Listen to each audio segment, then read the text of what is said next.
اعوذ باللہ من الشیطان الرجیم بسم اللہ الرحمن الرحیم السلام علیکم ورحمۃ اللہ وبرکاتہ۔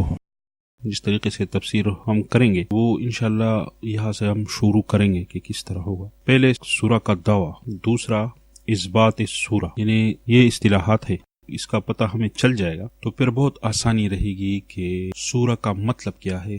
سورہ کا ایک مضمون ہوتا ہے، ایک دعویٰ، ایک مقصد ہوتا ہے، تو پھر بہت آسانی رہے گی، ہر ایک آیت اس سے جڑا ہوتا ہے۔ سورہ کا دعویٰ یعنی مقصد کیا ہے، پھر اس دعوے کے اثبات کا طریقہ کیا ہے، یہ دو چیزیں، دعویٰ اور اس کے اثبات کا طریقہ۔ تمام سورہ کے فہم کے ساتھ اس کا تعلق ہے۔ ہر سورہ کے لیے لازم ایک اہم موضوع ہوتا ہے۔ موضوع، عنوان، دعویٰ، یہ سب اس کے مختلف نام ہیں۔ موضوع، عنوان، دعویٰ۔ سورہ میں دعویٰ کا اثبات ہوتا ہے اور اثبات کا ایک مقصد ہوتا ہے۔ قرآن مجید کا ہر ایک لفظ اہم ہے، ہر مسئلہ اہم ہے، مگر اہم ترین چیز جس کو سارا سورہ راجع ہوتا ہے، سارے سورت کا جو سارا محور ہوتا ہے، سورہ کی تمام آیات کا جس سے تعلق ہوتا ہے، اس کو ہم دعویٰ کہیں گے۔ دعویٰ سورہ، جس طرح ایک دانے سے پودا اگتا ہے، پھر پودے میں پتے ہے، شاخ ہے، میوہ ہے، یہ سب پتے، میوہ، شاخ وغیرہ اس دانے سے تعلق رکھتے ہیں جس سے نکلا ہو۔ جو دعویٰ ہوتا ہے اس کی اثبات کے لیے پھر دلائل ہوتے ہیں۔ منکرین کے لیے سزاؤں کا ذکر ہوتا ہے، جو مانتے ہیں ان کے لیے بشارتیں ہوتے ہیں، جو انکار کرتے ہیں ان کے لیے سزاؤں کا ذکر ہوتا ہے۔ کبھی سورہ ایک دعوے کے گرد گھومے گی، یعنی سورت میں ایک دعویٰ ہوگا، سارا سورت اس دعوے کے گرد گھومے گا۔ کبھی ایک سے زیادہ عنوانات یا دعوے بھی ہو سکتے ہیں۔ چھوٹے سورتوں میں اکثر ایک ہی عنوان ہوتا ہے۔ سورہ کافرون میں ایک دعویٰ ہے، سورہ اخلاص میں ایک ہی مقصد، ایک ہی دعویٰ ہے۔ بعض صورتوں میں دو دعوے ہوتے ہیں یا مقاصد ہوتے ہیں، کبھی 3 مقاصد یا دعوے ہو سکتے ہیں، کبھی 4 مقاصد یا دعوے ہو سکتے ہیں۔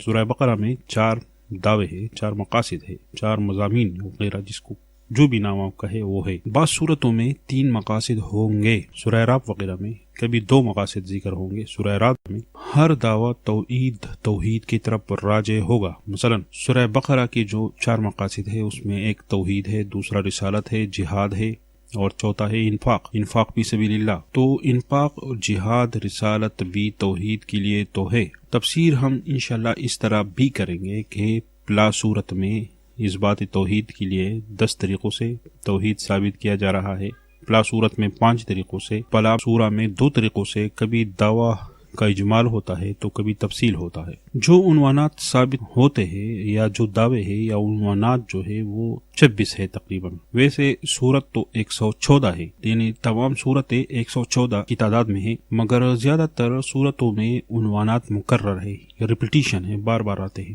وہی عنوان ہوگا۔ مگر مکرر عنوان بھی ہر ایک صورت میں مختلف ہوتا ہے۔ مثلا توحید کی صورتوں کا اکٹھا عنوان ہے، یعنی کئی صورتوں کا دعویٰ جو ہے وہ توحید ہے، تو ہر ایک میں مختلف پہلوں سے ارشادات ملیں گے۔ توحید کی بھی 12 تعبیرات ہے، یہ 12 تعبیرات بھی ہر صورت میں نہیں آئے ہیں۔ مثال کے طور پر تسبیح ایک دعویٰ ہے، تو یہ ایک صورت میں تو نہیں۔ سورہ اسراء، سورہ حدید، حشر، سورہ صف، سورہ زمر، سب میں ہے، ہر ایک میں تسبیح ہے، اور ہر ایک کی الگ مناسبت ہے صورت کے ساتھ۔ اسی طرح اثبات صدق الرسول، نبی اکرم صلی اللہ علیہ وسلم کی صداقت، اس دعوے کی بھی مختلف تعبیرات ہے مختلف صورتوں میں۔ اس طرح دعویٰ اثبات صدق القرآن، چوتھا ایمان بالآخرہ، یہ بہت سے صورتوں کے دعوے ہیں۔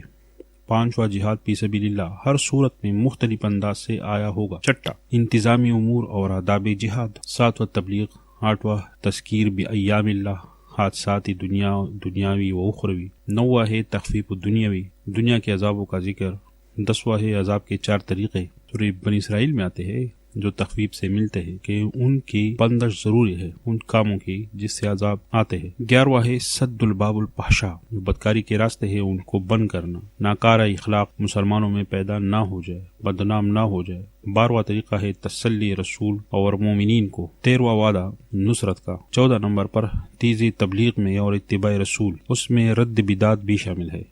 15واں بشارت۔ 16واں تیزی قرآن کریم پر دوسروں تک پہنچانے میں۔ 17واں جو دعویٰ ہے ترغیب نیک اعمال کی جانب سے۔ 18واں جو دعویٰ ہے تخفیف و بشارت اخروی۔ 19واں جو دعویٰ ہمیں ملے گا وہ ہے تزہید فی الدنیا، دنیا سے محبت نہ کرنا، مرض اور سبب بھی بیان کیے ہوئے ہوتے ہیں۔ 20واں ہے مال خرچ کرنا صحیح طریقے سے۔ 21واں ہے مساوی نہ ماننا دوسرے ادیان کو اسلام کے ساتھ جو سیکولرزم وغیرہ میں ہوتا ہے۔ اسلام سب سے بڑھ کر ہے، سب سے ٹاپ پر ہے، اس کو غالب کرنا ہے۔ 22واں ہے زجر بحب الدنیا سرمایہ دارانہ نظام پر رد ہے۔ 23واں ہے زجر اوصاف قبیحہ پر اعمال پاسدہ ناکارہ کاموں سے اجتناب۔ 24واں ہے برات کفار سے تعلقات توڑنا، محبت اور تعلق صرف اپنے لوگوں سے، دلوں میں بھی ان کی محبت نہیں رکھنا، توحید سے باغی لوگوں سے برات، لا تعلقی اور موحدین سے تعلقات۔ 25واں ہے حفاظت دین، حفاظت اور قرآن کی۔ 26واں ہے انفاق فی سبیل اللہ۔ یہ 26 عنوانات ہے تقریباً قرآن مجید کے مختلف صورتوں کے، یعنی ہر ایک صورت میں اس میں سے ایک نہ ایک دعویٰ ہوگا اس صورت کا۔ اسی طرح جب ہم صورت شروع کریں گے تو ہمیں جان لینا چاہیے کہ یہ سورہ کون سے موضوع کی اس بات کرتا ہے، سارے آیات جمع ہوں گے اس موضوع پر۔ اور دوسری بات یہ ہے کہ دلائل، اب دلائل کیا پیش کریں گے، دلائل اس پر کیا پیش ہوں گے، دلائل پر بحث، وہ انشاءاللہ دوسرا بیان ہم انشاءاللہ اس پر کریں گے کہ دلائل کس طرح ہوں گے۔ آج کا بحث تھا وہ دعوے پر تھا کہ ہر صورت کا ایک دعویٰ ہوتا ہے